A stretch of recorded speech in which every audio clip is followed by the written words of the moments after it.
What is up, everybody, and welcome back to another edition of the AK Show. It's your boy AK the Ref, episode 21.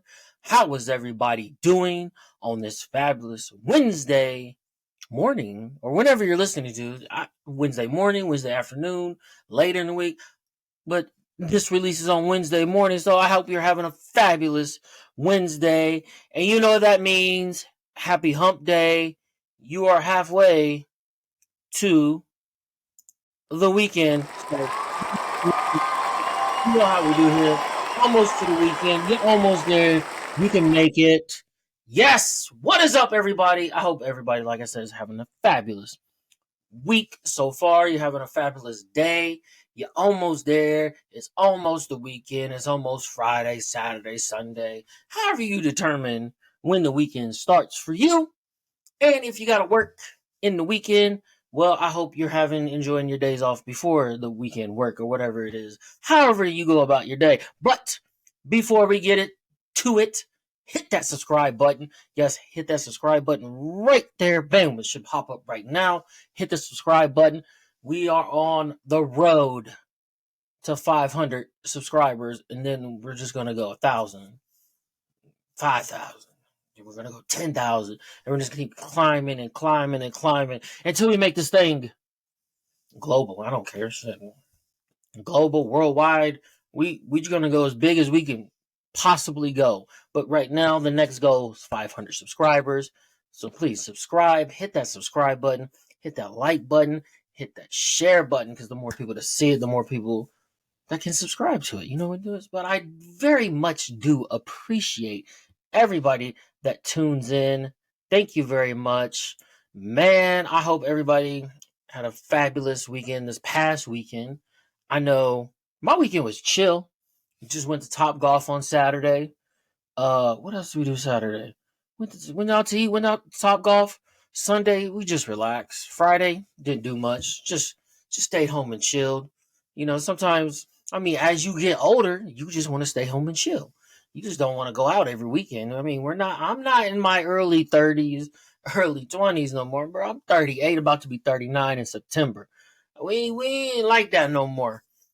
Even when I drink, I can't drink as much as I used to. It's like after one drink, I'm already feeling it. I'm like, boy. But that's what we did. Didn't do much. Just chill over the weekend. Uh, watch some TV. Worked out a little bit. Didn't do much. I do enjoy golfing though. Going to Top Golf is always fun. But I just recently, in the last, I say, 4 years, actually went real golfing. Like I've been like a handful of times, right? 6, 7 times I've been actual golfing, and I must say it is fun. I enjoy it. I finally got my own set of clubs.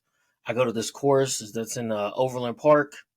It's I forgot the name. Sky Ladies golf course. It's like a multiple name. I know it by Sky Ladies golf course. They have this 9 holes, all par threes. I'm like, yes, let's go. That's perfect for me because I've played 2 other times on like a big golf course. We only did 9 holes. Bro, that first time I went, whew, I was garbage. But then I finally got a good hit, like on like the second to last hole. But then we went back again to that same course when we visited my wife's family in Garden City, Kansas, all the way in Southwest Kansas. I went one other time and did a little bit better, but I like playing on this par three that's here in town. Oh, it's so great. It's that's all I go play. Like I'm not gonna go play on the big courses, especially if I'm being paired up with somebody I don't know. My game is not that good, but I do enjoy going to play.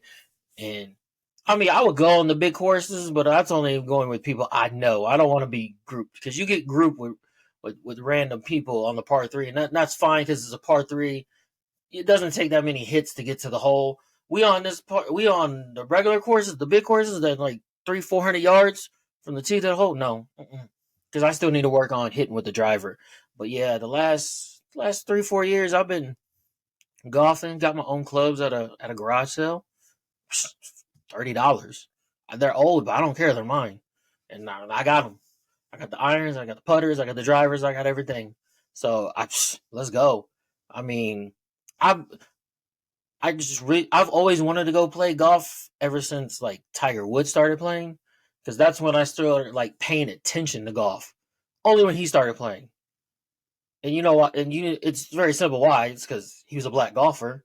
And I was like, oh, Tiger Woods. So started watching him and rooting for him and wanted him to win. And he started winning. And I was like, I followed golf. I only followed him in golf, but I was watching him like, I wonder if I could do that. I know I've been to the driving range a few times before I started actually playing, and it's all right. My ball would always slice it to the right, is what they call it. I always slice it to the right, but now I've gotten a little better about trying to hit the ball straight. I've I've realized that hit the ball straight. You don't have to hit it super hard. I think my first time starting, I was always trying to hit the ball really hard instead of working on form and technique and just getting a hold of it and trying to hit it straight. But I still have times where the ball still goes right. But yeah, ever since Tiger Woods started playing, that's when I started just paying attention to golf in general. And then the last 4 years, I've been actually playing because I've always wanted to play. I just didn't know what the fuck I was doing until my wife's cousin took me one time. We went. I was like, "Yep, I'm gonna do this. I'm gonna try to do this as often as I can." And now I got my own club, so let's go. I'm gonna get more at that par three. I enjoy playing it. Like I don't need to go anywhere else to play. Out par three, let's go. 9 holes are all par threes. Perfect for me. Perfect. But yeah, other than that, watch the new movie Beverly Hills Cop 4, or I think the actual term is Beverly Hills Cop Axel Foley, and that's what's on tap for today. I'm going to get into that. And but other than that, didn't really do much over the weekend except what we did. Like I said, but I will say, Money in the Bank was this past weekend. I didn't get a chance to watch it because we were at Top Golf when it was on and doing other stuff. But I did look at the results and I did see the highlights and I did see the big news that John Cena announced he will be retiring after 2025. So, when I saw that, I was like, damn. Oh, John Cena retiring. Like, hmm. Now, I know some people would say, you know, some people didn't like it. I mean, at first when Cena came into WWE, he was cool when he started doing the basic economics and all that and word life and you can't see me. And then as he became like the face of the company and champion, people got annoyed with him. I think they were just tired. But like, if you think back, the last, God damn, how long has John Cena been in WWE? Man, he's been in 20 plus years, something like that. 20 plus, it's got to be 20 plus years. Like he's been there. He's been like the foundation. There was at one point when I was watching. No, I grew up watching wrestling. I started basically 95, 96. Started watching right just before the Attitude Era started.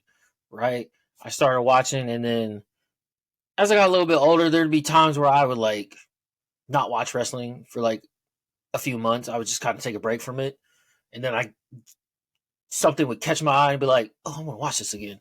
But I never officially gone away from watching wrestling, and just be periodic times in my life before I even got involved in wrestling. I'd be like, I'm not watching wrestling, I'm not really interested. But I remember there was a time, I want to say it was like, that 08, 09, because I wasn't living in Kansas City at the time. We were living somewhere else in Garden City. And I remember I went to a SmackDown. I went to a SmackDown, and I just remember it wasn't sold out. And I was just like, we were walking around, me and my dad went, and we were walking. It was at the Sprint Center, but that's now the T-Mobile Center, but at the time it was called the Sprint Center. I remember we went in there. I was excited to go because I ain't been to a wrestling show in a WWE event in a long time. And I was excited to go. We get in there. I'm looking around. I'm like, usually this shit is sold out. I was just like, what's going on? I really thought at a time like that 07, 06, 06, 07, 08, not even 06, probably 07, 08 and beyond. Like there was like a period between like 08 2010 maybe, like in that 2 year, 3 year span, where I thought, damn, WWE gonna go out of business, because at that time wrestling was not popping like it is now, or even the attitude. There is even early 2000s. There was like that mid 2000s, like right 2006, 2010 maybe, where I just thought, how am I watching wrestling? I went to the SmackDown. Usually TV is like sold out. Usually it's popping SmackDown. And I'm like, there was like empty seats in the back and the lower level. I'm like, wrestling ain't the same right now. I just thought, oh man, WWE about to go out of business. I really did think that. I'm glad it didn't. I'm glad it didn't have. But at that time, that John Cena was leading the charge as the face of the company. He was the champion. He was reigning for years. So I'm like, you gotta give props to John Cena. You may not like him. You may have liked him at first, and then you want to say he sucks and all that, but John Cena's been doing it. You know what I'm saying? Like, he's been that guy.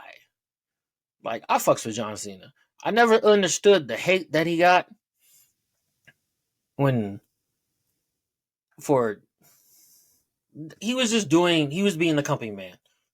And at one point he was the face.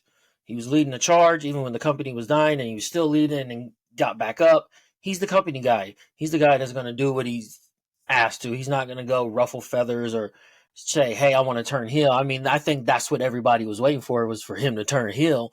But he stuck to what he did, and I mean, give the man props. He's one of the greatest.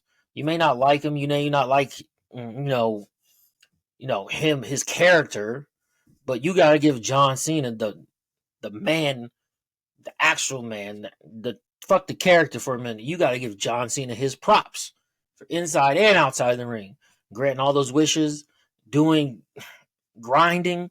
So mad respect to John Cena, and I mean, I'm not gonna lie. When I watched it, I got kind of sad. I was like, damn, I didn't think it was gonna hit me like that. But I was like, damn, he announcing his retirement. Damn, it's like, I was still young when John Cena came out. Like, I'm 38. He's like 40. What is he? 43, something like that. What is John Cena's age? We looked this up. I think he's in his 40s. So like, what is he? He's 47. My mistake. He's like he's about almost 10 years older than me, right? So just a little under. He's about 9 years older than me. So I'm like, so I was still like, when John Cena came out, I was still like young and impressionable. Like, bro, I had the Word Life shirt. I had the golf, the visor. It had Word Life. Had the armband, and I had the chain that said Word Life. I was all about it. When he came out with Dr. Thugonomics and rapping, I was like, let's fucking go. So yeah, I was all about that. And I remember the first time I heard John Cena get booed, when I went to WrestleMania 22 in Chicago. And it was 2006. It was him and Triple H at the Allstate Arena. This was the last WrestleMania in a normal venue, like a normal arena, before they started doing stadiums. It was the last one. It was at the Allstate Arena. And I remember had my John Cena stuff on. I must say, this was one of the best WrestleManias. I don't give a fuck what anybody says. All the matches on the card were good. Nothing was below average, I don't think. I remember I rewatched it and I was like, damn, this is actually pretty good damn WrestleMania. Just go through I'm telling you, WrestleMania 22, don't sleep on it. Don't sleep on it. It was fucking dope. But I remember the match came on. John Cena won against Triple H, made Triple H tap out, and he was raising a hand like, yes, I won. And I remember there's some guys behind me. They're older than me. I know that. And they're booing John Cena. I was like, the fuck you booing John Cena for? I was like, Word Life, let's go. And they're like, nah, he ain't it. I'm like, huh? So even back then, WrestleMania 22 was 06. I believe it was 06. I want to say it was 06. WrestleMania 22 was 06. Come on. 06? Yeah, it was 06. April 2nd, 2006. Yeah, and I remember they were booing him. That was the first time I saw John Cena get booed. And it just blew my mind. Like, why are you guys booing him? Like, he's fucking John Word life, basic economics. You know what I'm saying? So I was like, damn, that's pride. That's they started booing him then, and then it just skyball from there. But after about that time, I stopped watching wrestling a little bit, and hadn't been. I mean, the next time I went to an event was probably 3 years later when I went to a WWE event. So like, and then at that time I thought it was you're gonna go out of business, like I said, and then but John Cena was right there. He was a champ. He was the face of the company. Hey, you gotta give him his props. Give John Cena his props. He deserves to retire. He doesn't owe anybody anything. He wants let him go, make his movies. He's sacrificed enough of his body and his time. Let him go be easy. Let him go enjoy life, making movies, just living life, not having to do that brutal travel schedule that they do in WWE, and just give the man his props. So, congratulations to you, John Cena. I hope you have a fabulous I guess last year and a half, basically, because we still got the rest of this year, and then probably I think all of 2025, I think is his his last run, his last run.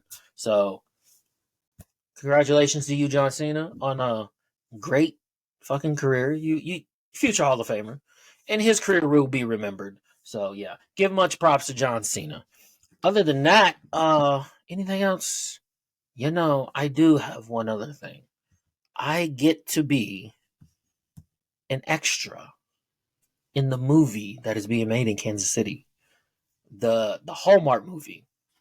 If you didn't know, like last month, the end of last month, they announced that a Hallmark movie was going to be filmed in Kansas City. It was going to be like a Christmas movie based on the Chiefs. It was like a love story to the Chiefs, and they announced it. It was like I forgot. It was like it's a Hallmark Christmas movie based on the Chiefs. I'm not sure what the plot is, but they had announced the movie was going to be filmed here. In like, I think it started filming last weekend. But when they announced it, they were looking for extras, so they had people who wanted to be extras in the movie fill out a form. It was like a Google. It was like a Google one of those Google response forms. Fill it out, send a picture in, and then boom. And then this past Saturday, I got an email asking me information about what dates I'm available. I was like, I told them send it in. Got another response back saying, just got a response back. I think it was last night saying, hey, you'll be working this day. Let's go. So I'm gonna be an extra in a movie. I'm fucking excited for this shit. I ain't gonna lie. Like, I don't give a fuck if I even get on camera. I just want to be a part of it. It's gonna be exciting. I mean, I've done some extra work before. Like, I've been in 2 music videos as extras. One was a Tech Nine video, and then one was another one of his artists' videos, King ISO.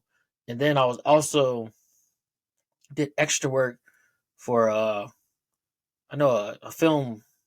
I know a guy that does camera work, and usually at the wrestling shows that we do locally here in Kansas City, he was filming a short film, like it was like a zombie series, and they needed extras of zombies. So that was like 6, 7 years ago, something like that. I did this. I went and they put on makeup on me, and like I was looking like a zombie. I was like, hell yeah! So I've done extra work on it was like a short film series. I mean the short film was like 7, 8 minutes long. It was like a part of a zombie apocalypse type series, and then the two music videos I was extras in. So excited to be a part of this, and just see how like a movie's actually done. And it's a Hallmark movie. I don't give a fuck. It's a fucking movie. It's gonna be a featured film on fucking Hallmark. Like, let's fucking go. So I'm excited for that. So I think next week I go in. Hopefully I get to go in more than one date, but if not, that's cool. That's cool. I'm fine with that. So, but that leads into the day. What I want to discuss today is over the weekend. I want to give my thoughts review on the new Beverly Hills Cop movie, Beverly Hills Cop Axel Foley. It's the 4th movie in the franchise. And I will say, if you haven't seen the other movies, I would say go back and watch them. Go back and watch all three. I know people say three is not that great, but I enjoyed three. I mean, personally, my favorite one is Beverly Hills Cop 2, but I enjoy all of them, and I enjoyed this fourth one, and I'll get into that I'll get in that into that in a second. But I will say, if you haven't seen Beverly Hills Cop, go watch at least the first two, just to get an idea of the Axel Foley character and some of the other characters that were in the other movies, because a few of them get brought back in this movie, because not all the same characters were in the third one, but a lot of them were in the first two, and then they bring back a few in this movie that weren't in either two or three, and then they were in one, but then they add some new characters. So let's get into it. Like I said, I watched Beverly Hills on Cop Axel Foley on Sunday. I got a chance to watch it. Came out July 3rd on Netflix. And I must say, I didn't know what to expect. I just know when they announced that the movie was coming out July 3rd, I think they announced it earlier this year. I was like, let's fucking go. Netflix, let's fucking go. Shit, let's go. If it would have came out in movie theaters, I would like, I'm going to watch this movie. I don't care. Like, I'm going to watch Beverly Hills Cop because Eddie Murphy is one of my all-time favorite actors and comedians. So let's go. I grew up watching Eddie Murphy movies. I watched the Beverly Hills Cop, Delirious, Raw, Harlem Nights, 48 Hours, everything after that. And so Coming to America, I was like, let's go. So when they announced that, I was like, let's go. I'm ready for it. I didn't really know what to expect, to be honest. Because, it's like, okay, he's a little bit older, a lot older. Eddie Murphy's a lot older. He doesn't look bad for his age, like, at all. He's aging great. But he can't do the same stuff, type of stunts, or, as he did when he was younger in his 20s during the first Beverly Hills Cop. But, so like I said, I didn't know what to expect. I saw a few trailers here and there, but I just kept my expectations as like, I'm just gonna sit back and enjoy this movie and have no expectations. I didn't come in with any expectations, but I was excited that the actors that played Billy Rosewood and John Tigert in the movie were coming back. I didn't know the character that plays Sarge was coming back in this movie, so that was a nice surprise. And then his former, I don't want to say it was his partner in like the first two movies, but a guy that he worked with at the Detroit Police Department came back, and I was shocked to see what position he was in now. So let's just get into it. I'm not gonna give like a full rundown of the whole movie. Just give my thoughts on it, and I will say I enjoyed the movie. I thoroughly enjoyed the movie. It really brought back what Beverly Hills Cop was, and it kind of reminded me of the first movie, and a lot of the things it did, especially with the opening sequence, the opening scene of him getting into basically a chase in a snowplow. So it basically starts with him, Axel Foley, driving, going to a hockey game, meeting another fellow officer because Axel knows that this Axel Foley knows that there's going to be a robbery at this hockey game. And so he has the other guy there to call it in and say, this is your idea. Because if you know who Axel Foley is, he's the guy that likes to do what he's going to do to get the job done. I mean, he's going to go, the boss is going to tell him, hey, you can't do that. He don't care. If he has to destroy half city block to get the job done, he's going to go do it. So, like, when it opened and they went into a shootout and then got to a chase scene, it reminded me of the first one. Because in this one, he was in a snowplow chasing the guys that were robbing. They were robbing the locker room of the hockey team, trying to take all their valuables and their jewelries and things like that. And so they got into a car chase. He was in a snowplow with the other cop, and he's just mowing down cars, hitting the other bad guys out of the way. Finally, backup comes. And it was like, no, it was in the later in the movie, but he's calling for backup. He's chasing down, destroying the city. Eventually, he gets on the phone when he is calling for backup, and it's his old friend Jeffrey from the first two. But Jeffrey is the one that is like in charge now. He's like the supervisor of Axel Foley, which is funny to me because Jeffrey was a fool back in the first two. always trying to get in on with Axel's schemes and always wanted to work undercover with them. But now he's in charge of the department. He's the department head, and now he's in charge of Axel Foley, which is just funny to me. And I laughed so hard. I was like, "Oh my god, this is great." I mean, yeah, Axel Foley's still Axel Foley. He hasn't moved up to being like in charge or a supervisor. He still wants to be a street cop because he was just a kid from the street that became a cop, and he was a good cop, but he likes to do things his way, and so that was good. So like I said, the opening scene reminded me of the first scene in Beverly Hills Cop 1. He was in a semi truck, basically in the back of it, trying to do an undercover deal. Other cops show up, almost blew his cover. They get into a big car chase, destroy fucking all these cars in Detroit, just like in Beverly Hills Cop 4. So it reminded me of the first, and I was like, "Oh, this is great. This is great. I tell I'm gonna enjoy this from the get go." And then eventually, basically, we get out Axel Foley going to Beverly Hills. His reason to go out to Beverly Hills this time is because we find out he has a daughter. His daughter's in trouble, or she got threatened because she's representing a client who's accused of murdering a cop. But this guy thinks he says he's being set up. Rosewood is the one one of Axel's friend that used to be a cop in Beverly Hills is now a private eye. Got his daughter involved in his case, and so that's Axel flies out to Beverly Hills. So there's always a reason he's going to Beverly Hills. The first one, his friend got shot. It led him to Beverly Hills. Second one, what was the second one? One of the cop friends one of the other cops in Beverly Hills he became friends with gets gunned down, almost dies. He goes out to Beverly Hills. Third one, his boss gets gunned down in Detroit.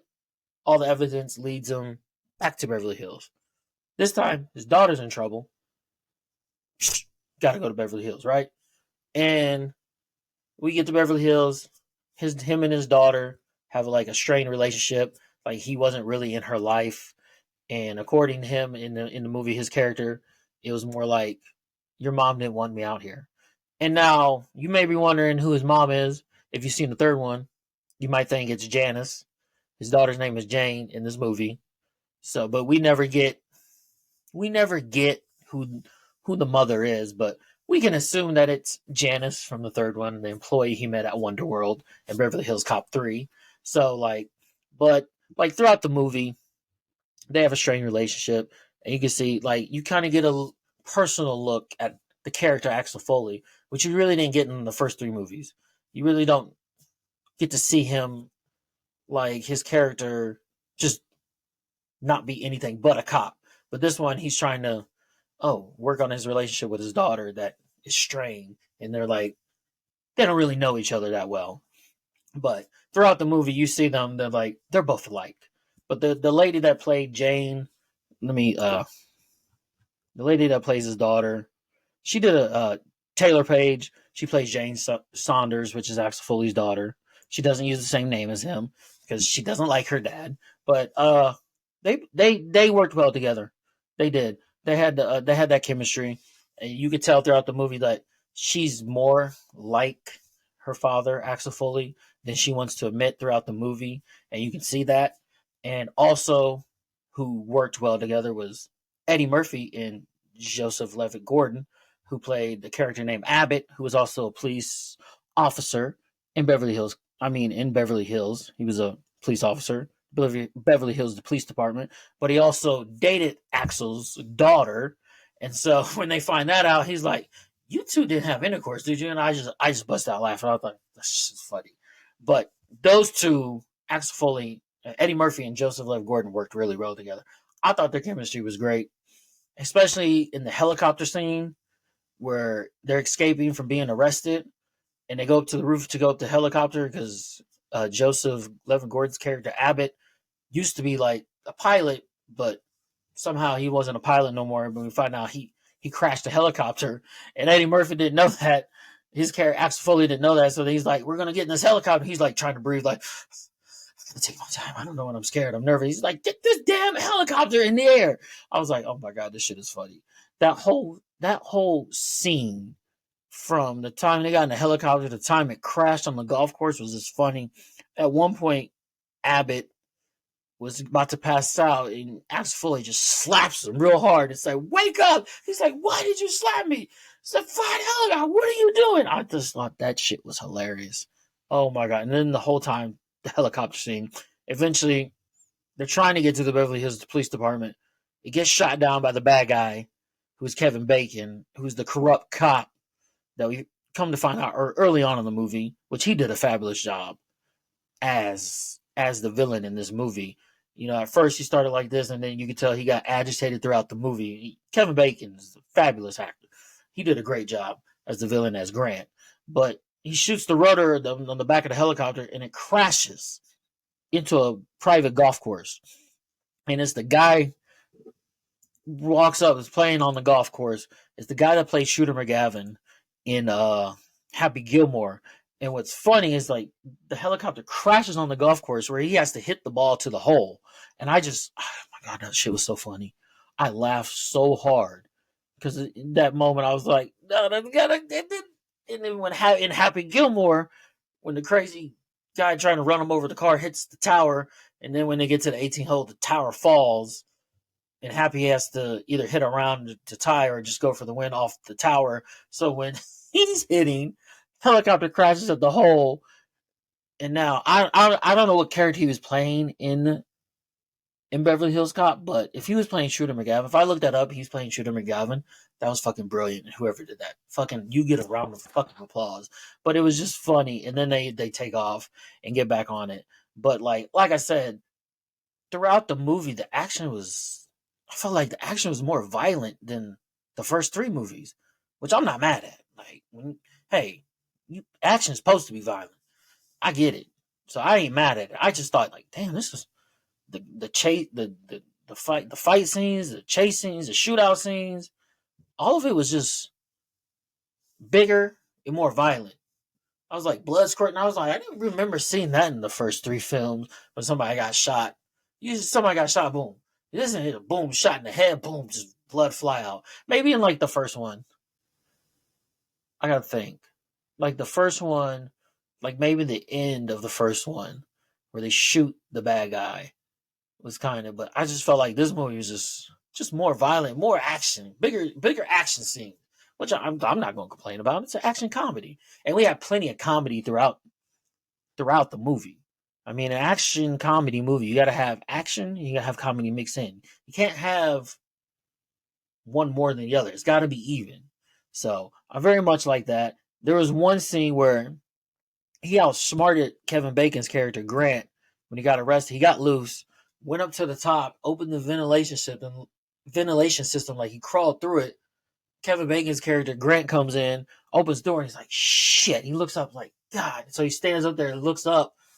Axel's hiding somewhere, sweeps his leg out. And I was like, oh my God, that was fucking brilliant. I thought he went up in the ventilation system to crawl out. And he was hiding somewhere and just took his legs out from under. Guy got knocked out. Grant's character got knocked out. And then him and Abbott escaped to the helicopter, which is probably the funniest bit, funniest scene. Great action scene, great comedy scene, but the funniest scene of probably the entire movie. But like I said, those two work well together. And then, we see John Tiger, who wasn't in the third one, but he was in the first two. And now he's like in charge. He's like the chief of police. And at one point, they make you think he's in on it because he trained Grant, which is Kevin Bacon's character. And Grant is the fucking dirty cop that had the other dirty cop killed. So I'm like, damn, is he in on it? And at one point, Axel asked him, like, you in on this shit? And then he just got real mad. He's like, fuck no, I ain't on this shit. And because Rosewood got kidnapped, because he had evidence that proved that the guy that Axel Foley's daughter was representing didn't actually kill the cop. There was a wreck. Somebody else shot him. And then they put the gun in his lap because he was knocked out from when they wrecked the car. And so he had evidence. He got kidnapped. And through the movie, they're trying to find this evidence and get to it before Grant, who's Kevin Bacon's character, gets to it. And so you get a lot of action. You get a lot of stuff. You get a lot of the old school action scenes that remind me of Beverly Hills Cop 1, Beverly Hills Cop 2. They kept the original music, which I fucking love. I mean, the Beverly Hills Cop music. Dun, dun, dun, dun, dun, dun, dun, dun, dun, dun, dun, dun, dun, dun. And then they brought another uh, music. It was in the second one. I was like, it might have been the second one. I think it was when they were on. They had the two Hispanic guys, the cartel, trying to shoot him and take him out. They started playing that music from Beverly Hills Cop 2, and I was like, yes, let's go. So it brought it all together. They also brought back another character, Sarge. If you know who Sarge is, go watch number 1 and go watch number 3. And you know who he is, because he always says Axel's name. He always says Aquel Foley, Sarge. And Axel has a hard time saying his name, and Sarge has a hard time saying his name. And I remember in the third movie, when he saw him again, he was like, Aquel Foley, Aquel. He's like, Sarge. And he's trying to get Axel to say his name, Sarge. And at one point, after they get done talking, he tells him, all right, bye, Sarge. And he's like, Surge. Sounds like a detergent. So it was just funny to see his character. I mean, he was different now. He had blonde hair. He's very flamboyant. And Surge helping them look at a house so they can go next door to see the mansion where Kevin Bacon's basically hideout and is and shit, leading up to trying to find out where fuck Billy Rosewood is. Like I said, he was kidnapped because he had the evidence. But we go out through the movie. A lot of good action. A lot of good chemistry between those three. The lady that played Jane, Joseph Gordon's character, and Eddie Murphy. I thought those three had great chemistry together.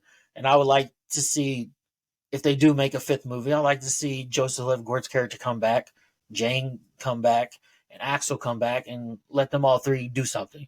But I very much enjoyed it. And then we eventually get to the shootout scene. We get to the climax in the movie, which is they get to the house. Kevin Bacon's character Grant kidnapped Jane, holding him hostage. He wants the disc. He says, "Meet me here." He calls his buddy Jeffrey back in Detroit. He's like, "Can you track her phone?" She's actually at the Manson and not at this place where it was going to be a trap, and they were going to kill Axel and who was ever with Joseph William Gordon's character and Billy Rosewood. But they find out, she's at the house, at the mansion that was at the other house they were seeing, so they could take a look at. So they go there, shoot out, reminiscent of the final scene in Beverly Hills Cop 1 where they get into a shootout. Rosewood is still on the ground, hiding after shooting a couple people. Eventually, Tiger shows up with a shotgun again, and now they're both on the floor, just like they were in Beverly Hills Cop 1, where they're like, "Oh my God, we're stuck in this position again with Foley, and we're doing the same thing." Because every time Axel shows up to Beverly Hills, he's always getting into some shit. Because he's not getting into shit because he wants to get into some shit. He's getting into shit because something led him here. He's trying to find a killer. Because everybody that he goes and finds is a killer. Let's put it that way. He's trying to find a killer and get a killer off the street. So they're getting that. We get to shootout. Eventually, his daughter shoots somebody, which she ain't never done before. And then Kevin Bacon character's Grant about to shoot Jane, Axel Foley's daughter. And then you see Axel jump in front of the bullet and take the bullet. And at that moment, I was like, "You're not about to kill off Axel Foley." They had me for a split second. I was like, "You're not about to kill Axel Foley off in this goddamn franchise. I would not have it." But then we get to it, and then Joseph F. Gordon's character, Abbott, shoots Kevin Bacon in the head. And I was like, damn, shot him in the head. He's I was like I said, this movie was more violent. More violent. The action was more in this movie than the other three. But then we get to the end. He's surviving. Him and his daughter start mending their relationship because he took a bullet for his daughter. I mean, throughout the whole movie, they're bickering back and forth while they're trying to work this case. Like, she doesn't want him here. He wants to be here because he's trying to help. But that's all he knows how to do is be a cop.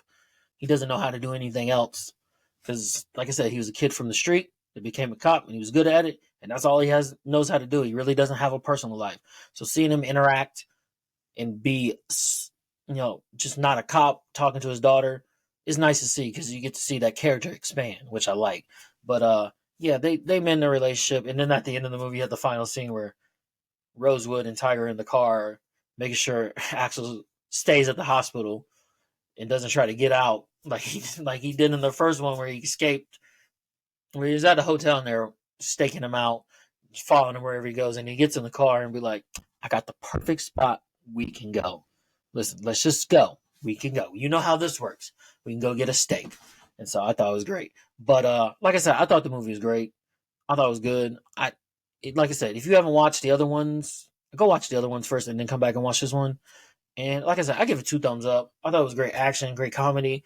I enjoy the new characters. I hope they do make a fifth movie. I mean, I did read that a fifth movie was in development, but this movie was in development starting after the third one, which released in 94, 93. It's Beverly Hills Cop 3. So this movie was just like 30 years in the making.